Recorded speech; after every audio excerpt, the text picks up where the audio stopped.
세상에 많은 사람들이 지금 살아가고 있는데 어떤 사람들은 하나님을 의로운 분이라고 그렇게 생각하면서 사는 사람도 있고 어떤 사람들은 하나님을 불의한 분으로 그렇게 인식하면서 살아가는 사람들도 얼마나 많이 있는지 모릅니다. 우리가 하나님을 어떻게 인식하느냐에 따라서 우리의 인생이 완전히 거기에 따라서 결정이 된다는 사실인 것입니다. 여러분 그 설문조사를 할 때 보면 저런 거를 받아요. 그래서 1번은 아주 나쁨, 2번은 나쁨, 3번은 보통, 4번은 좋음, 5번은 아주 좋음. 이렇게 가지고 이제 점수를 매기는 거죠. 그래서 이제 설문조사를 하는데 여러분 하나님을 여러분들은 우리가 평가한다는 것은 좀 이상한 건데 하나님을 여러분들은 어떻게 인식하면서 지금 살아가시나요? 우리가 하나님을 정말로 어떠한 분으로 우리가 인식하는지에 따라서 우리의 인생이 거기에 따라서 결정되고 완전히 우리의 인생이 달라지게 된다는 사실입니다. 예수님께서 달란트의 비유를 말씀하셨는데요. 어떤 주인이 종에게 어떤 종에게는 5달란트를 주고 어떤 종에게는 2달란트를 주고 어떤 종에게는 1달란트를 주었습니다. 그런데 5달란트를 받은 종과 2달란트를 받은 종은 주인을 굉장히 좋은 사람으로 선한 사람으로 그렇게 인식을 했습니다. 근데 1달란트를 받았던 종은 주인을 아주 나쁜 사람으로 불의한 그러한 사람으로 인식을 했습니다. 근데 5달란트 받은 종과 2달란트 받았던 종은 그것을 받아가지고 열심히 일했어요. 그래가지고 배를 남겨가지고 주인에게 탁 갖다 줬더니 주인이 엄청 기뻐하면서 착하고 충성된 종이라고 그렇게 칭찬을 해줬어요. 근데 1달란트를 받았던 이 종은 말이죠. 그 달란트를 받자마자 땅에 갖다가 감추어 놨어요.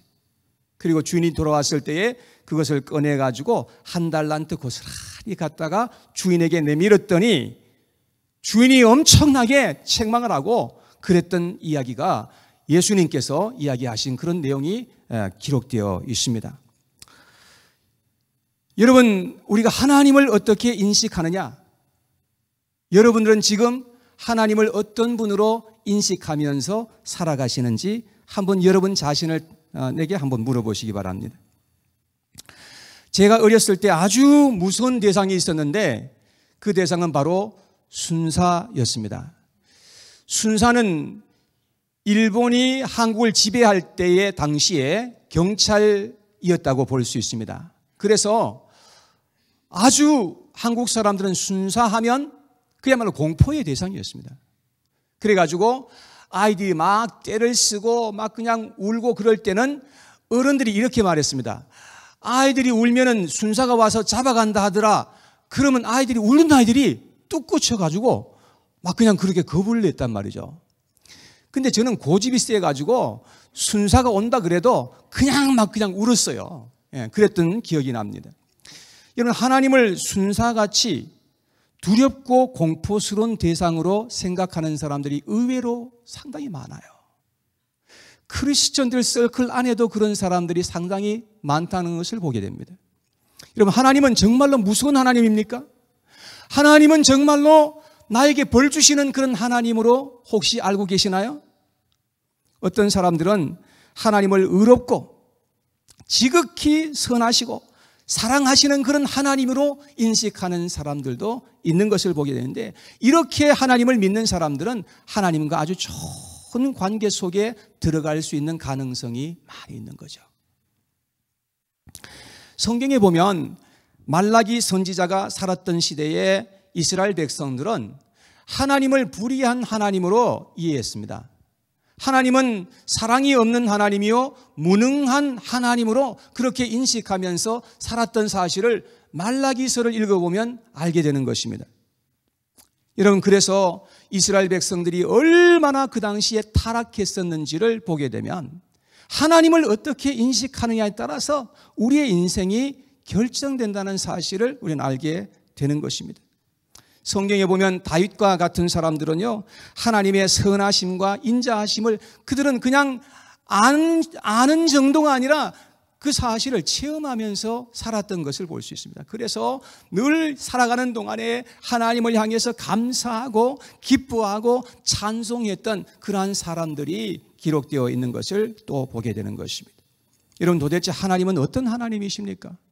여러분들이 믿는 하나님은 어떤 하나님이세요? 하나님이 불의한 하나님이십니까? 아니면 정말로 선하시고 의로우신 하나님이십니까? 오늘 본문 21절을 읽어보면 하나님의 의가 나타났다고 그렇게 나와 있는데요. 21절 말씀에 보면 이제는 율법 외에 하나님의 한 의가 나타났으니 율법과 선지자들에게 증거를 받은 것이라. 자, 여기에 보니까 하나님의 의가 나타났다.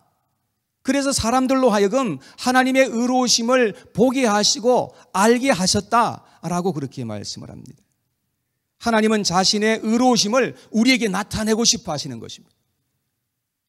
그런데 보니까 하나님의 의로우심을 나타내셨는데 율법 외에 하나님의 의로우심을 나타냈다는 거예요. 그러니까 율법과는 전혀 차원이 다른 그런 하나님의 의가 우리에게 나타났다. 그래서 우리가 그것을 알게 되고 보게 되었다. 그런 말씀이죠. 구약 이스라엘 백성들 4,000년의 시대는 율법 시대라고 그렇게 볼 수가 있습니다. 그래서 구약 성경을 읽어보면 얼마나 정죄가 많은지, 하나님의 진노와 심판이 얼마나 많았는지 몰라요. 왜냐하면 하나님과 이스라엘 백성들 사이는 율법적인 관계 속에 있었기 때문입니다. 이스라엘 백성들은 율법의 지배를 받으면서 살았던 그러한 사람들이었습니다. 그래서 이스라엘 백성들은 망할 수밖에 없었던 거예요. 망해야 했던 거예요. 그것이 정답이에요.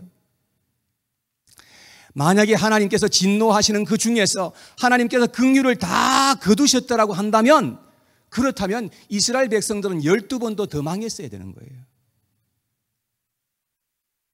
그래서 우리들에게는 율법 외에 또 다른 무엇이 있어야만 했던 것을 우리는 알아야 하는 것입니다. 그래서 하나님의 의가 나타났는데 하나님의 의가 어떻게 나타났다는 말입니까? 자, 로마서 1장 17절 말씀을 보면 여기에 앞에 나와 있죠.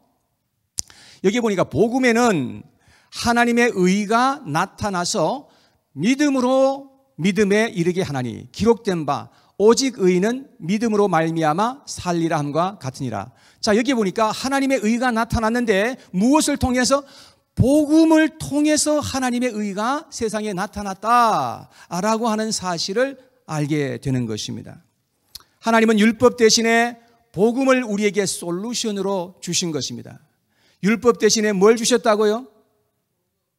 네, 율법 대신에 뭘 주셨다고요? 네. 대답 좀 하면 참 좋겠는데. 예. 제가 물었잖아요. 물었으면 여러분들이 대답을 좀 해주셔야 여러분들이 지금 듣고 있구나, 반응하고 있구나, 그런 걸 알죠. 여러분, 율법 대신에 뭘 주셨다고요? 네, 복음을 주셨다고요. 예, 그것을 하나님께서 솔루션으로 주셨습니다. 죄에 대한 하나님의 처방은 율법이 아니라 복음이었던 것입니다. 복음은 너무나 신비로운 것이라서 세상에 있는 사람들이 한 번도 들어본 적도 없고 그것을 안 적도 없습니다. 그러나 그 복음을 하나님께서 우리에게 주셨다는 것입니다. 여기에 우리 교회도 의사들이 있는데요. 의사는 처방을 잘못하게 되면 살 사람도 죽고 처방을 잘하면 죽을 사람도 살게 되는 것입니다. 여러분, 하나님께서 죄에 대한 처방을 우리에게 주셨는데 그것은 다른 그 어떤 것이 아니라 오직 복음이었다는 사실을 여러분 기억하시기를 바랍니다. 그래서 하나님이 복음을 가지고 이 세상에 오신 거예요. 예수님께서 마가복음 1장 1절에 보니까 하나님의 아들 예수 그리스도의 복음의 시작이라. 예수님께서 오실 때에 하늘에서 복음을 들고 찾아오셨다는 말이에요. 그래서 복음을 통해서 하나님의 의가 온 세상에 드러나도록 그렇게 하셨던 사실인 것입니다. 자, 22절을 계속해서 보시기 바랍니다. 로마서 3장 22절에 보니까 곧 예수 그리스도를 믿음으로 말미암아 모든 믿는 자에게 미치는 하나님의 의니 차별이 없느니라. 자, 여기 하나님의 의가 나타났는데 어떻게 나타났는가 하니까 예수 그리스도를 믿는 믿음으로 말미암아 모든 믿는 자에게 하나님의 의가 나타나게 됐다. 이렇게 말씀을 하고 있습니다. 여러분, 율법은 하나님의 진노와 심판이 임하게 하는 것입니다. 그런데 믿음은 하나님의 은혜가 나타나게 하시고 하나님의 의가 우리에게 나타나도록 그렇게 하시는 것입니다. 빌립보서 3장 9절 말씀해 보세요. 여기 보니까 그 안에서 예수님 안에서 발견되려 함이니 내가 가진 의는 율법에서 난 것이 아니요 오직 그리스도를 믿음으로 말미암은 것이니 곧 믿음으로 하나님께로부터 난 의라. 지금 바울 사도가 이야기한 건데 바울 사도에게 자기가 가진 의가 있었다는 것입니다. 자, 그 의가 어떻게 바울에게 임하였는가 하는 것입니다. 여러분, 사도 바울이 가졌던 그 의는 율법에서 난 것이 아니라 예수 그리스도를 믿음으로 말미암아 하나님께로부터 난 의였다고 그렇게 그는 말하고 있는 것입니다. 우리가 의롭게 되는 것은 나의 노력과 행위로 되는 것이 아니라는 것을 성경은 말씀하는 거예요. 우리가 예수 그리스도를 믿을 때에 아무런 값 없이 전적인 하나님의 은혜로 우리의 모든 죄를 다 용서해 주시고 우리를 의롭게 하시고 거룩하게 하시고 영화롭게 하여 주신다고 성경은 말씀하고 있는 것입니다. 할렐루야. 여러분, 이게 웬 말이며 웬 은혜이며 웬 떡입니까? 여러분, 세상 어디에도 이런 말을 들어본 적도 없고 세상 어디에서도 찾아볼 수 없는 말입니다. 이것은 오직 예수 그리스도를 통해서 우리에게 주신 하늘의 복음인 것임을 믿으시기를 바랍니다. 우리가 뭘 해서 이렇게 되는 것이 아닙니다. 오직 예수 그리스도를 믿음으로 말미암아 이런 하나님의 은혜가 우리에게 고스란히 임하게 되었다는 말씀인 것입니다. 고린도전서 1장 30절 말씀에 여기 보니까 너희는 하나님으로부터 나서 그리스도 예수 안에 있고 예수는 하나님으로부터 나와서 우리에게 지혜와 의로움과 거룩함과 구원함이 되셨으니.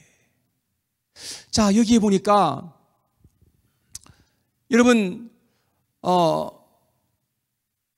그리스도 예수 안에 우리가 있다는 것이죠.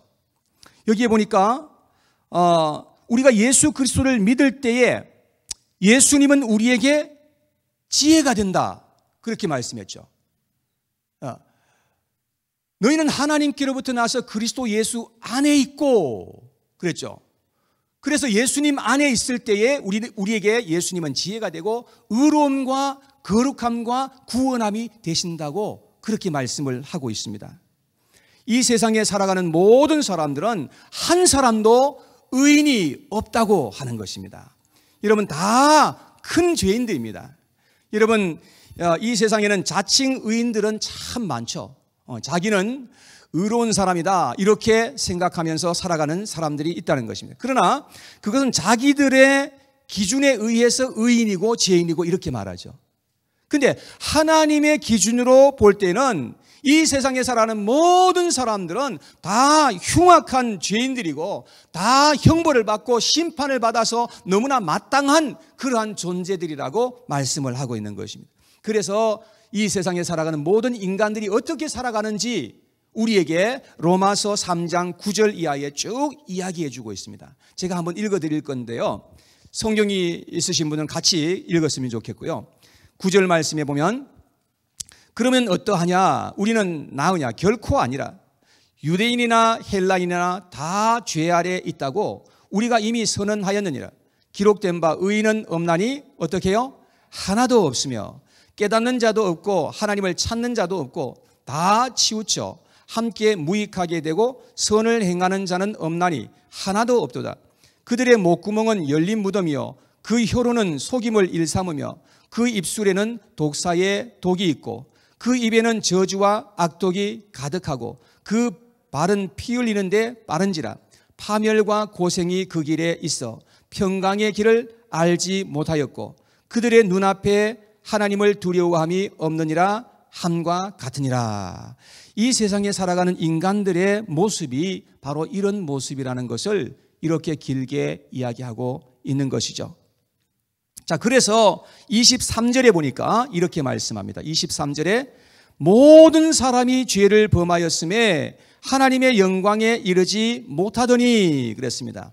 이 세상에 있는 모든 사람들이 다 죄를 범했다는 거예요. 죄 가운데 살아가고 다 죄에 참여하고 살아갔다는 것입니다. 그래서 그들은 하나님께 가까이 갈 수도 없고 천국에 들어갈 수도 없었다 하는 그런 말씀이죠. 그래서 하나님께서 하신 일이 무엇입니까? 자, 24절 말씀에 하나님이 하신 일이 나옵니다. 여기 잘 들으셔야 돼요. 24절 말씀에 그리스도 예수 안에 있는 속량으로 말미암아 하나님의 은혜로 값없이 의롭다 하심을 얻은 자 되었느니라. 자, 여기 보니까 그리스도 예수 안에 있는 속량으로 말미암아 그랬습니다. 예수님을 통해서 우리를 속량하셨다고 말씀했습니다. 속량이란 단어와 비슷한 단어가 성경에 몇 개 나오죠. 속죄, 대속, 이러한 단어들이 성경에 자주 등장하는 것을 봅니다. 자, 그런데 한글 사전에 제가 찾아보니까 속량이란 이 단어를 이렇게 정의했어요. 속량이란 단어는 몸값을 받고 종의 신분을 풀어 양민이 되게 하는 것이다, 이렇게 말했어요. 그러니까 옛날에는 종들이 많았어요. 노예들이 많았는데, 근데 그 노예들을 이제 자유하게 해주기 위해서는 그 몸값을 지불해야 된다는 거예요. 그러면 그 사람이 자유한 사람이 되고 양반도 될 수가 있다고 그렇게 말하는 것입니다. 여러분, 우리는 다 하나님 앞에서 큰 죄인들이었고 죄의 종으로 살아왔던 것입니다. 그래서 하나님은 우리를 위해서 엄청난 몸값을 지불하셨는데 하나님의 아들 예수 그리스도를 몸값으로 우리에게 내어주신 것입니다. 그래서 화목 제물로 예수님을 삼으셨던 것입니다. 그래서 예수님이 오셔가지고 십자가를 지시고 피를 흘리시고 고난을 받으시고 대속의 죽음을 저렇게 죽으신 것입니다. 그래서 누구든지 예수 그리스도를 믿는 자는 종의 신분과 죄인의 신분에서 풀어서 하나님의 선한 백성이 되게 하신 것입니다. 이것이 바로 속량이라는 의미입니다.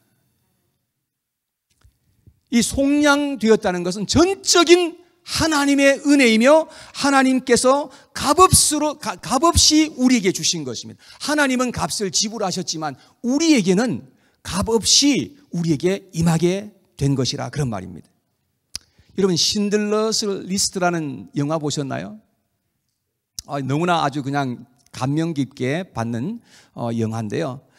거기에 보면 2차 세계대전 때 독일 사람들에 의해서 많은 유대인들이 잡혀가서 포로 수용소로 끌려가서 죽었어요.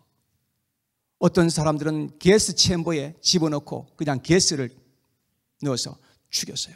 그리고 어떤 사람은 굶겨서 죽이기도 하고 총을 쏴서 죽이기도 하고 가진 방법으로 하여튼 많은 사람들이 그렇게 해서 죽었어요. 근데 영화에 보면 신들러라고 하는 주인공이 이 사람들을 거기서 빼내오기 위해서 값을 지불합니다. 때로는 현금을 지불하기도 하고 때로는 금을 갖다가 줘서 그렇게 값을 지불하고 그 사람 한 사람 거기에서 빼내가지고 많은 유대인들을 살려주었던 그러한 이야기입니다.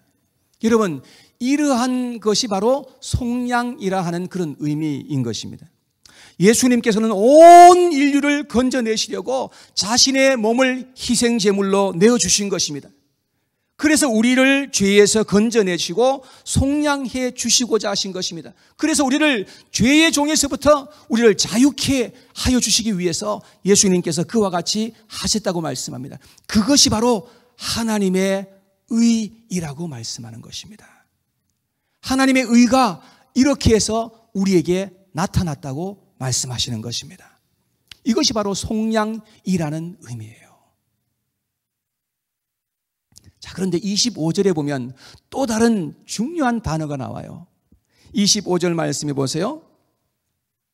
이 예수를 하나님이 그의 피로써 믿음으로 말미암는 화목제물로 세우셨으니 이는 하나님께서 길이 참으시는 중에 전에 지은 죄를 간과하심으로 자기의 의로우심을 나타내려 하심이니. 자, 여기 보니까 하나님께서 예수님을 화목제물로 세우셨는데, 근데 하나님께서는 우리의 그 지은 죄를 다 간과하셨다. 그렇게 해서 하나님의 의로우심을 나타내셨다. 이렇게 말씀했습니다. 간과라고 하는 이 단어를 원어 성경에 보니까 페레시스라는 그런 단어를 사용했고, 영어 성경에 보니까 remission이라고 이렇게 번역을 했어요. 여러분, 그러니까 이 단어의 뜻이 뭐냐면은 우리에게 문제가 있지만 그것을 문제 삼지 않고 그냥 넘어간다라는 그런 뜻이고요. 이것을 없던 일로 해주겠다, 그런 의미도 되고. 그래서 이 말은 하나님이 우리의 많고 많던 죄를 다 없던 것으로 간주해 주신다는 그런 의미예요. 다 하나님께서 탕감해 주시겠다, 우리의 죄를 문제 삼지 않겠다, 이러한 의미가 담겨 있는 거예요. 그럼 탕자가 아버지의 품으로 돌아왔습니다. 그럴 때에 아버지가 어떻게 하셨습니까? 그야말로 그 탕자의 몸을 다 씻어줍니다. 몸을 씻어주고 목욕시켜주고 좋은 옷을 내어주고 가락지를 끼워주고 신발을 신겨주고, 그렇게 그 아들을 위해서 그렇게 했습니다. 그리고 살찐 소를 잡아가지고 동네 사람들 다 불러가지고 잔치를 벌여줬습니다. 그 아들의 죄를 따지지도 묻지도 한 말이 하나도 없어요. 그냥 그 아들을 그냥 있는 그대로 받아주었던 것입니다. 여러분, 우리가 죄를 회개하고 예수님께 돌아와서 믿을 때에 하나님은 우리를 그냥 있는 그 모습 그대로 받아주시는 하나님이라는 거예요. 우리의 죄를 완전히 처리해 주시고 간과해 주시는 하나님이라고 그렇게 말씀을 하고 있는 것이에요. 이것이 바로 복음의 메시지예요. 로마서 4장 5절 말씀을 한번 보세요. 로마서 4장 5절 말씀에 보니까 이를 아니할지라도 경건하지 아니한 자를 의롭다 하시는 이를 믿는 자에게는 그의 믿음을 의로 여기시나니. 자, 우리가 하나님 앞에 일한 거 뭐 있나요? 일을 좀 했어도 그건 다 하나님의 은혜로 한 거죠. 경건한 거 있나요? 경건하면 우리가 얼마나 경건합니까? 하나님 앞에 경건한 거 하나도 없어요.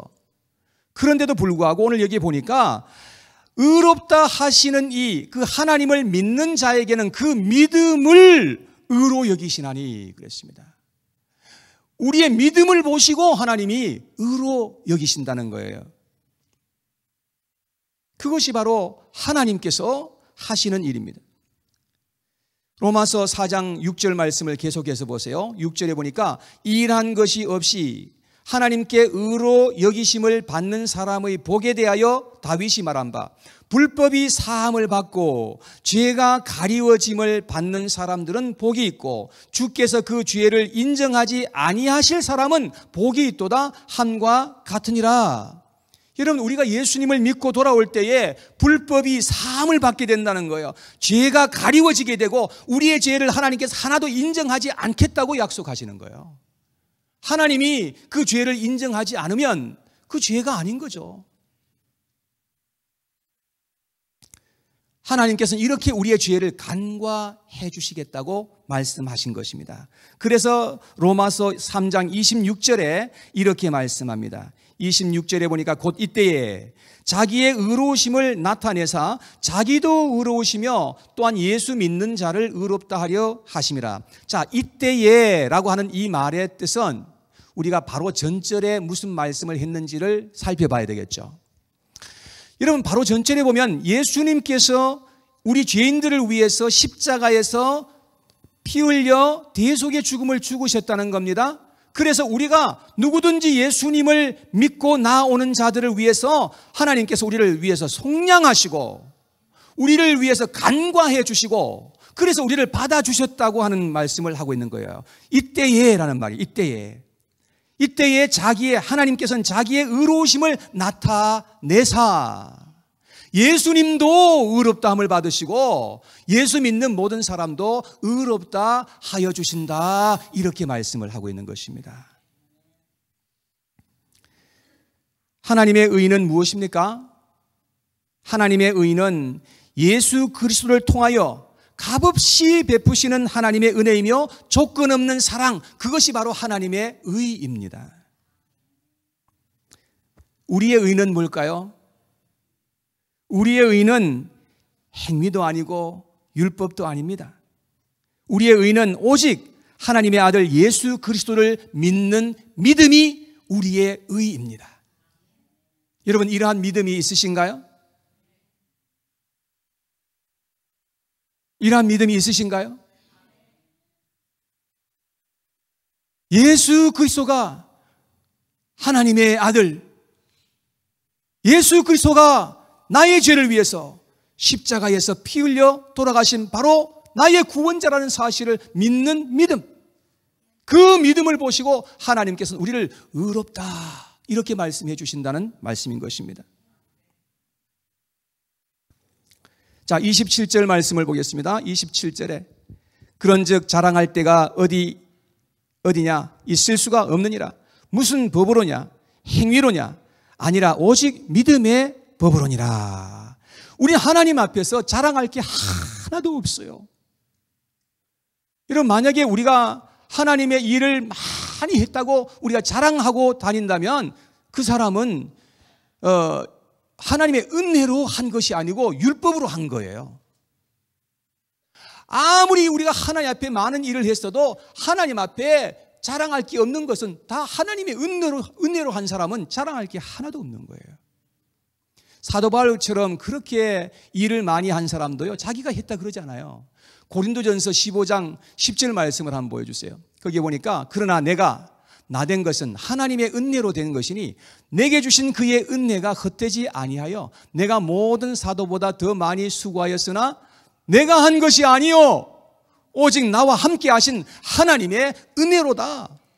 여러분, 우리가 내가 한 것처럼 보이지만 그러나 하나님께서 도와주셨고 하나님께서 힘 주셨고 하나님께서 믿음 주셔서 하게 하신 것이지 내가 그렇게 한 것이 아니라 이 말이죠.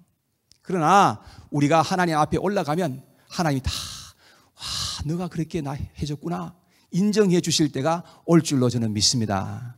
할렐루야. 그래서 우리는 하나님 앞에 자랑하면 안 돼요. 믿음의 법으로 하는 사람들은 절대로 자랑할 수가 없어요.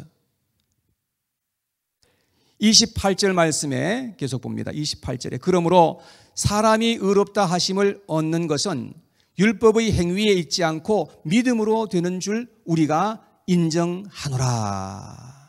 자, 여기도 보니까 사람이 의롭다 하심을 얻는 것은 율법의 행위에 있지 않다 그랬죠. 오직 믿음으로 된다는 것을 계속해서 말씀하고 있습니다. 우리 하나님은 절대적으로 의로우신 하나님이십니다. 믿으십니까? 하나님은 절대적으로 의로운 하나님이십니다. 절대로 불의한 분이 아니시라는 그런 말씀입니다. 하나님을 불신하고 의심하는 것은 다 악한 영들의 역사이며 속임수입니다. 여러분, 그러한 속임수에 넘어가서는 안 된다는 것입니다.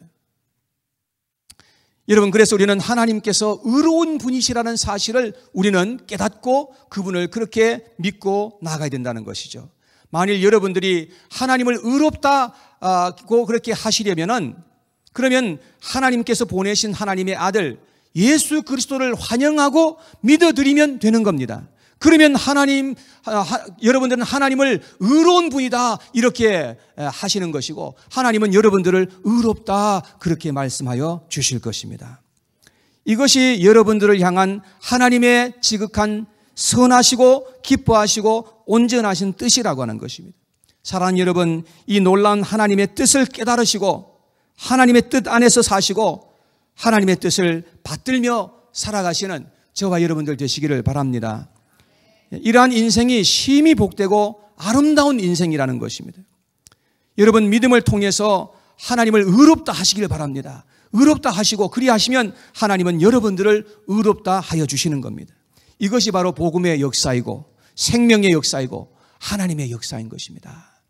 이러한 은혜가 저와 우리 반석교회 모든 성도님들에게 충만하게 임하게 되기를 간절히 바랍니다.